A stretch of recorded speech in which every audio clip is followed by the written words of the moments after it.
International Student Life. We tell stories, and our story is international student education in Melbourne, Australia. And welcome to this short news update, which is all about student accommodation. And what we'll start with is a quick introduction. The Lord Mayor Sally Capp welcoming international students to Melbourne at Melbourne's famous Queen Victoria Market in March 2023. Don't go away, we'll be right back. And we are absolutely delighted to be with you tonight for this very special Queen Victoria Market night market, which is all about welcoming our international students.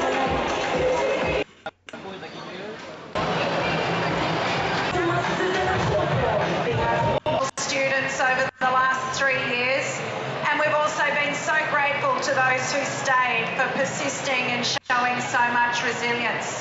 Our latest stats show that there are 138,000 international students back in Victoria, which is 92% of pre-pandemic levels. Because international students aren't just valuable on our campuses and in our tertiary institutions, they're fantastic customers and consumers, they're wonderful participants and volunteers, they're incredible workers in our local businesses particularly, and this is about setting up relationships for the long term. If you are an international student, could you please put your hand up? Yes, hello.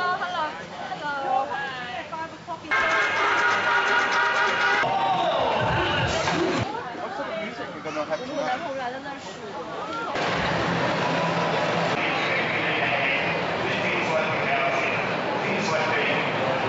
Volunteers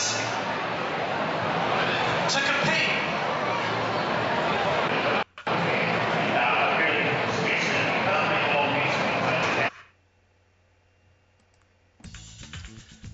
So today's news, just a brief run through for around about 10 minutes. Earlier this year, there was a report in Australian local media.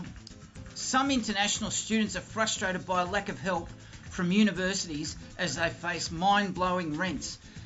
If you're not in Melbourne or anywhere in Australia at the moment, you may not know that it is very, very challenging for international students to find accommodation, whether that be on campus or in share housing on the public rental market, or even if you're looking for a homestay option. And 40,000 students, international students, were expected at the start of 2023 in Australia for first semester classes. So what we wanted to do is provide help to you. This International Student Life, we're an honest broker of information around international student education. We're not paid by any government body or any university. So all the information we collect and publish here on our platform is for international students or prospective international students or their parents or professionals in the industry. And about 2 years ago, we presented a whole lot of information. Say g'day to Melbourne as you arrive in Melbourne. And let's give you a short 90-second example of all the different type of content we've got, because free advice is available for international students at any time. So let's take a quick look.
So there you go, and we have a whole lot of information here for international students, or if you haven't arrived in Australia yet, we'll just let that play in the background.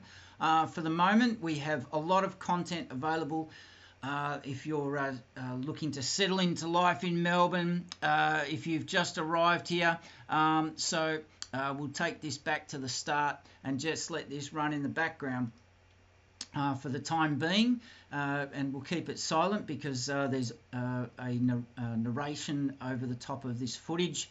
So to keep it simple, so let's just go back to the topic for today, that international students who are frustrated by a lack of help from universities as they face mind-blowing rents. So first of all, if you are an international student in anywhere in Australia, if you have any questions, make sure you go straight to your international student support team. Every university has one, and they'll be willing to help you. In fact, they're paid to help you. So if you've got a problem or a question about any topic about life in Australia, make sure that you make good use of the help that's available. But back to this topic, why is this such a topic that's been raised earlier this year? The report says that universities have failed incoming international students and exacerbated problems for those already struggling to find a place to live by selling off student accommodation to private enterprise providers during the COVID period. And this is a point of view held by certain student advocates. Now, as we said, 40,000 international students have arrived back in Australia in time for their first semester studies.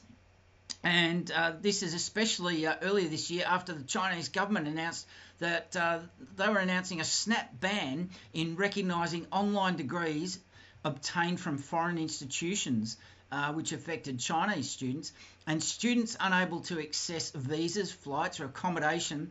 The report said that they were able to seek an exemption from this ban, but only after their degree was completed. Now, upon arrival in Australia, every international student had to deal with an incredibly tight housing market here in Australia. In fact, housing shortage is dire here in Australia, and since the start of this year, when this report was released in The Guardian, we take all our information from the public domain, it hasn't improved, and some would say it might have got worse. The National Union of Students President Bailey Riley actually said, he was quoted as saying it's a failure on the part of universities.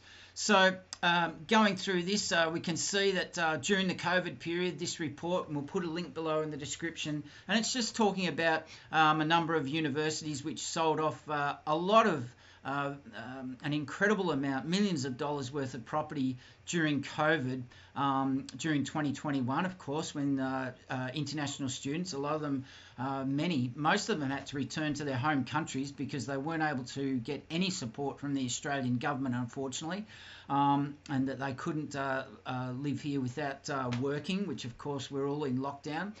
So mainly these universities in Sydney and Melbourne, and here we've got a quote, if you're familiar with student accommodation provided by Scape or Dwell, some of the private providers, in 2023, early 2023, a large studio apartment at Scape, that's SCAPE, and many of these Scape complexes, student accommodation is around RMIT University in Swanston Street. There's also a lot of student accommodation in Parkville, around the Peter MacCallum Cancer Clinic and the Royal Women's Hospital, the Royal Melbourne Hospital. So that could be upwards of $759 a week for a studio apartment, and that's about $300 more than any other listing at that time on real estate sites, which research was undertaken there. And there's also in Flagstaff Gardens, another student accommodation building, studio apartment rooms for rent were between $500 and $559 Australian dollars. So it's it certainly is a very hot issue still. It is, and just to let you know, we're based in Melbourne, Australia, and the topic of housing, not just for international students coming from overseas to study in Melbourne, but accommodation for Australians who live here, who aren't even university students. It is very, very tight, and it is very challenging to get accommodation anywhere in throughout the country. And to finish off with, we'll just finish off with a anecdote that the report quotes about a former University of Sydney student, and they didn't give their name in this article. They lived in a single room run by a university institution the rate was 356 Australian dollars a week through the 2020 lockdowns until 2021. And they talked about their living conditions, where a double bed was squashed into a corner of their room, and their kitchen and bathrooms were communal, and that means that they were sharing kitchen and bathrooms with other students, and the heating and cooling was a wall heater and a fan.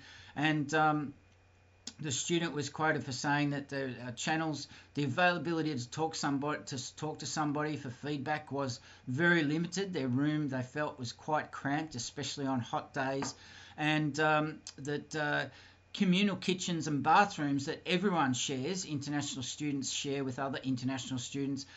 This person felt it's not quite a setup that everyone can tolerate around issues around cleanliness and upkeep, and it depends on the self-discipline of people living there, doesn't it? And if you've got experience even in your own family, let alone a share accommodation situation, it's always tricky with individuals coming from different backgrounds, different cultures. You're definitely going to get a clash of personalities, and people have different ways of living, don't they? So the main thing is securing a place to live. So we will finish off there. We'll put a link below in the description or the comments about this article, and you can see for yourself about this topic. So definitely the recommendation from this Australian student life is make sure that you're familiar with not just the course that you're applying for, but the city in which you plan to live. Take some time to research the landscape around student accommodation. Some universities let you live on campus. You might be eligible for that. You also might want to explore homestay options. Now, homestay options are with regards where your university helps introduce you to a local Australian family in close to or not far from the university you choose to study. And it's not uncommon for international students to board with these families, and you'll pay board there.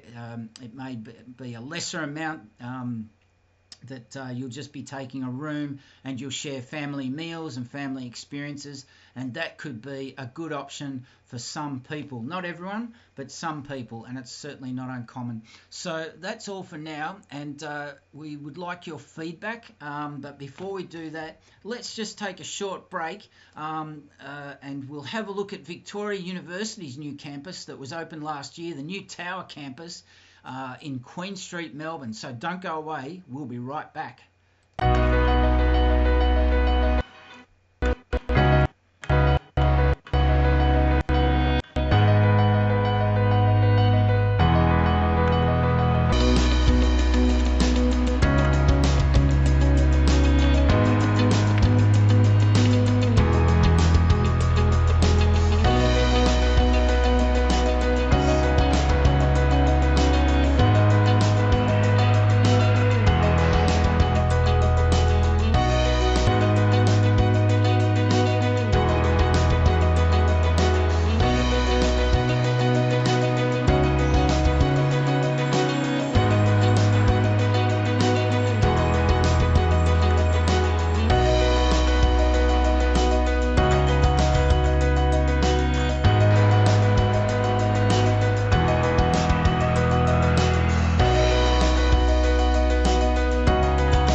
And so that's all we have for this particular edition, this live stream. Let us know what you think, and do give us some feedback, negative or positive. What news would you like to see this International Student Life covering in the future? We try to keep very innovative and dynamic with regards to the information that we publish. And as we said, Wise Words Media that produces this International Student Life, we are not paid by any government body. We don't receive any grants or any type of revenue from any of the universities. We're not paid to promote any universities. So you can believe us when we say we're an honest broker of information. We aggregate and publish information that's out there in the public domain for the benefit of all international students, whether you're studying in Australia or thinking about applying, and especially for your parents. It's a big financial outlay to send your child overseas. So we hope that this information is of help to you. So please give us some feedback, negative or positive. We don't mind. Let us know whether this is helpful or you'd like something else covered. And if you have any questions especially, we love getting questions and happy to try and help you out. And if you can share this content on your social media with your friends, your family, you might be a professional in the tertiary education sector, you might be an international recruitment agent, please let us know. So before we go, just a reminder, please like and subscribe where you can, and thanks for listening, thanks for watching, and we'll chat to you soon.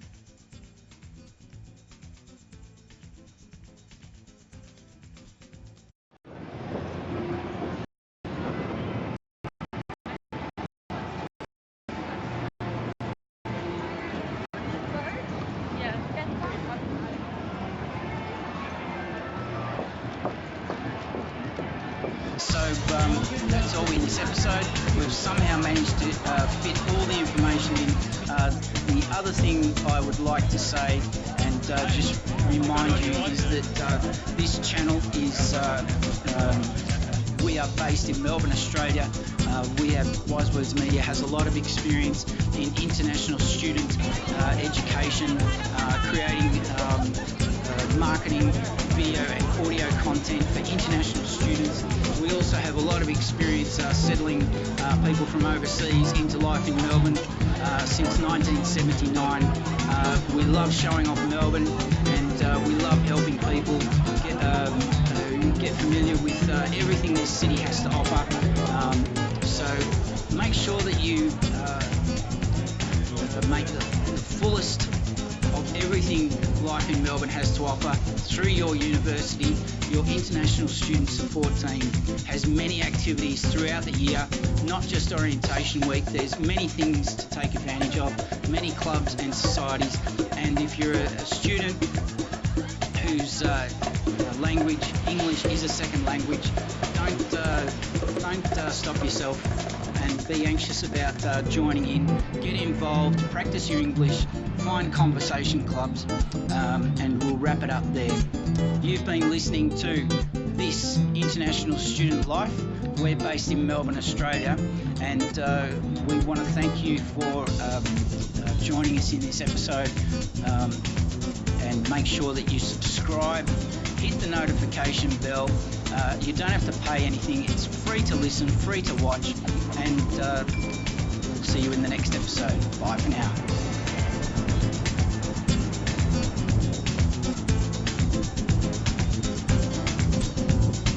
This video contains nil paid promotion. All international student information is compiled from sources available in the public domain. For further information, visit your university website, international student offices, or an international education recruitment agent in your country. This International Student Life is produced by Wise Words Media and Calumny Films.